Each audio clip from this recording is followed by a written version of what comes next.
বিসমিল্লাহির রহমানির রহিম।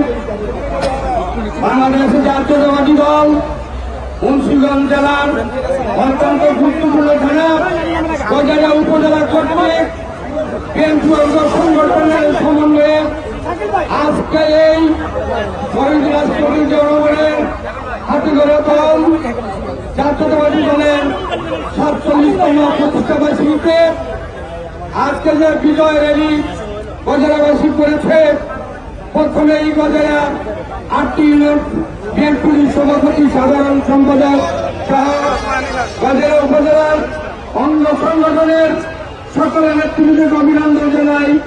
আমাদের আজকের প্রধান অতিথি মুন্সিগঞ্জ জেলা বিএনপির সদস্য সচিব, আগামী দিনে আমাদের রাষ্ট্রনায়ক তারেক রহমানের অত্যন্ত আপনজন মহিউদ্দিন আহমেদ, আমাদের উপস্থিত নেতৃবৃন্দ, আমাদের মাঝে উপস্থিত গজারিয়া উপজেলার কৃতি সন্তান সকল ইউনিয়ন চেয়ারম্যান, মুন্সিগঞ্জ জেলা বিএনপির সদস্য সচিব মজিবুর রহমান ভাই উপস্থিত, জেলার আহসানুল্লাহ ভাই উপস্থিত, আমাদের এখানে ফরিদ ভাই সহ আমাদের আলোচিত আমাদের অনেক নেতৃবৃন্দ এসেছেন।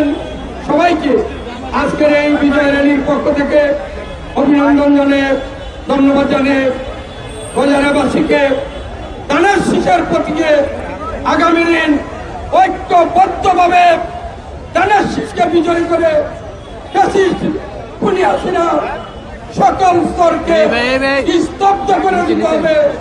সবাইকে ধন্যবাদ। বাংলাদেশ জিন্দাবাদ, জাতীয়তাবাদী দল জিন্দাবাদ, শহীদ রাষ্ট্রপতি জিয়াউর রহমান অমর হোক, দেশনেত্রী বেগম খালেদা জিন্দাবাদ, আগামী দিনের রাষ্ট্রনায়ক তারেক রহমান জিন্দাবাদ, জিন্দাবাদ, জিন্দাবাদ। সবাইকে ধন্যবাদ।